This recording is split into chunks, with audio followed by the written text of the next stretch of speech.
దేవుడు ఆడుకుంటాడండి. ఆట బొమ్మలం మనం అనక్కల. పూర్తిగా ఆట బొమ్మలం కాదు. దేవుడు ఆడుకుంటున్న మాట నిజం, కానీ మన కర్మఫలాల ప్రకారమే ఆడుకుంటాడు. చదరంగంలో శకటం ఉంది, అది అడ్డంగానే వెడుతుంది, నిలువుగా వెళ్ళదు.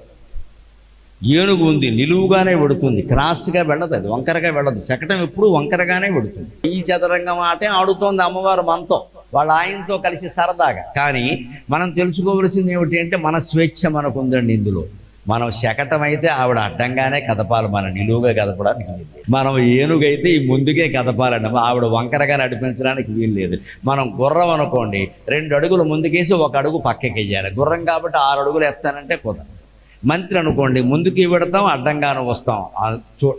మనకు అవకాశం ఇవ్వాల్సిందే. అంటే అమ్మవారు మన జీవితాలతో ఆడుకుందుకు మన కర్మ ఫలాలే మూలం, మనమే మూలం. ఆ స్వేచ్ఛ. నువ్వు మంచి పని చేసుకో, మంచి అనుభవించి ఎవరొద్దన్నారు.